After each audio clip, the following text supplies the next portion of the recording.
As much as you might love being tormented by the iconic green bird, if you're trying to learn a new language at home, by yourself, there's a much better way to do it. Today I'm going to show you exactly how I use ChatGPT to make my own Italian language assistant. From the other language apps I've played around with, the biggest thing that was missing was actually getting live feedback and corrections for where you're making mistakes. I'm Paige, by the way, co-founder of an AI startup focused on voice and how we can use these new AI voice capabilities to revolutionize how we do business and how we learn. So let's check it out.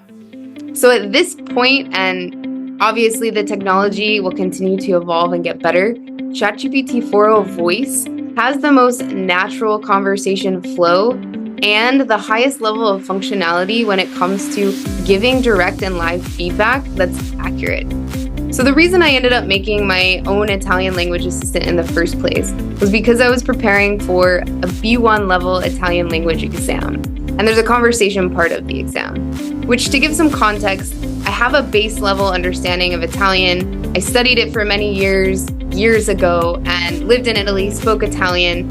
So it's there, but it's rusty. And knowing that, I was a bit nervous about the conversation part. I lost the fluency, definitely out of practice. And after some failed attempts with some other language apps, I decided to give ChatGPT a try. So this is what I did. To start a voice conversation using the ChatGPT app, you open it up on your phone or your desktop, and you simply click the little headphones.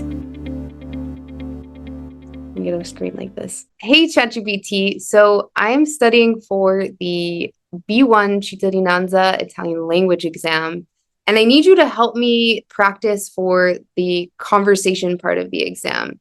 Can you help me? Of course, Paige. I'd be happy to help you practice for the conversation part of your B1 Cittadinanza exam. Let's start with a common theme. How about talking about what you like about Italy or Italian culture compared to your own culture? You can start by telling me what you enjoy most about Italy, and I'll respond as if we're having a real conversation.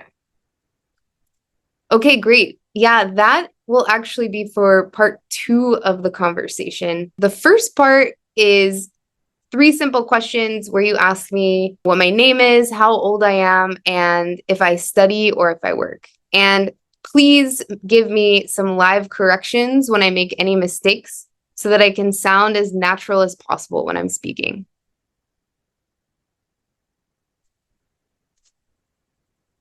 Got it. Let's get started. Cammy, what is your name? Ciao, mi chiamo Paige.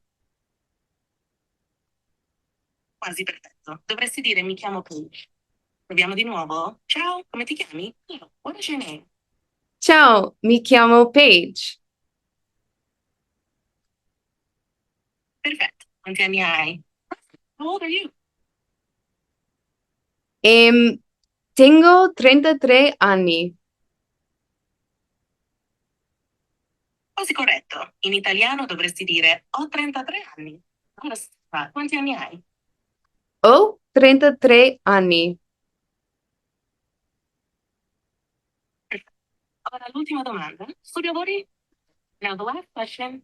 Do you study or work?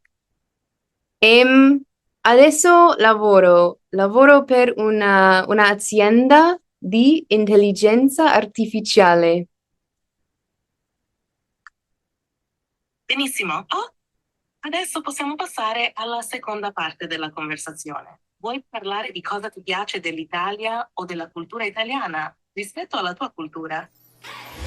We'll stop the conversation there. You might have noticed I tried to trip her up at the beginning by using some Spanish words instead of Italian, and she caught it and she corrected me.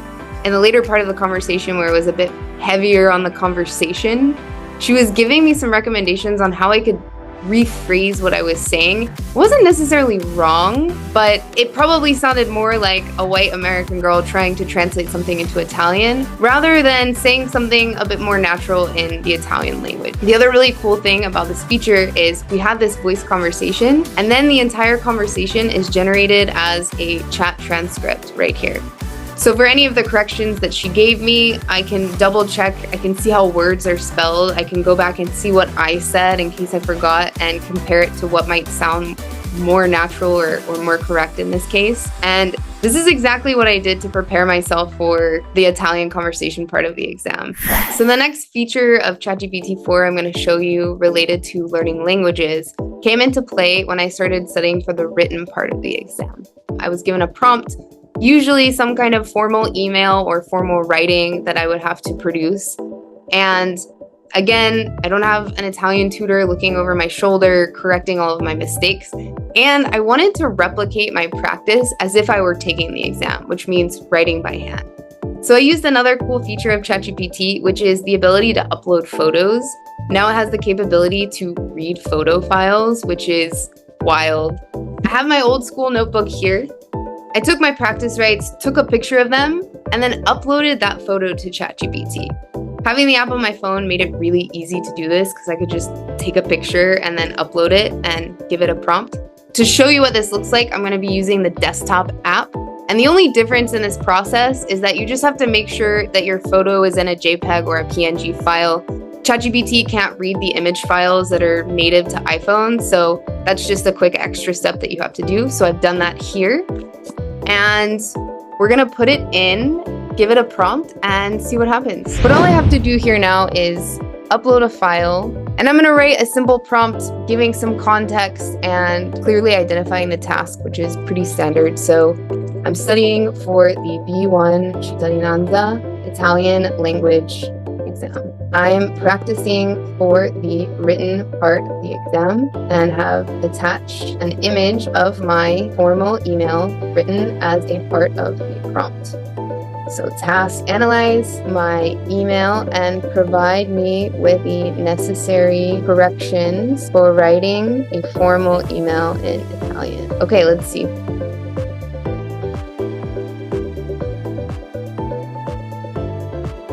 So now it's actually taking the image and translating the image into written text. So this is my original response. And now it's giving me a corrected text. And just down here below, it's labeling one by one where it identified my errors and how I can make these corrections better, which is really cool. And then it's integrated them up here. So I didn't have to retype what I wrote, and I was able to practice the written part knowing I was gonna have to write it in person, even though we are in the 21st century.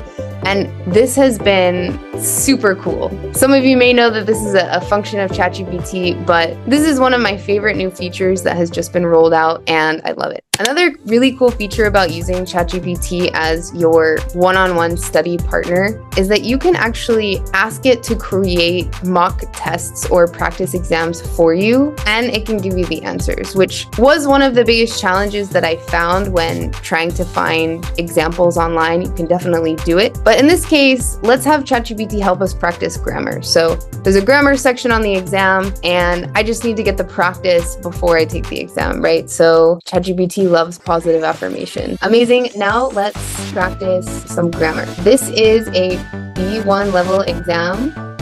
It's specific for getting Italian citizenship. Help me create a 10-question practice exam where you provide a paragraph and blanks for me to fill in with the appropriate word, article, verb, etc., matching the B1 language level. I'm going to say number each blank 1 to 10, and for each blank, provide me with 3 possible responses where 2 responses are incorrect and 1 is the correct answer. Don't give me the answers yet. This is the structure of the grammar part of the exam that I need to prep. So task, generate the grammar part of the exam using the specifications above. Let's see what it's got. So now for anything in the paragraph. This is really great. I've seen examples of this exact part of the exam online, and it nailed it. And this is exactly how it is on the exam. So you can see that it's labeled in the blank. You have to say quando blank in Italia and pick the correct form of the verb, going 1 through 10.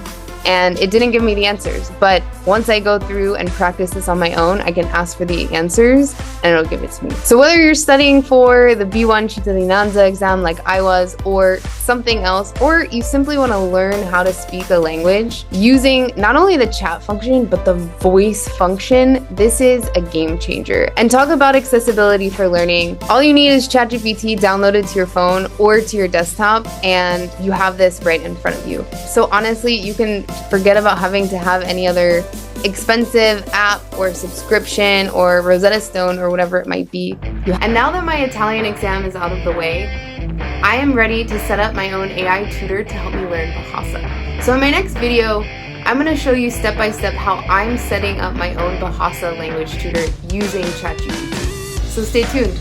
If you found this video helpful for you in your language journey, show us some love and share in the comments below. And if you want some one-on-one personalized advice on setting up your own one-on-one AI language tutor using ChatGPT 4.0, let's chat. You can book a call with me using the link below.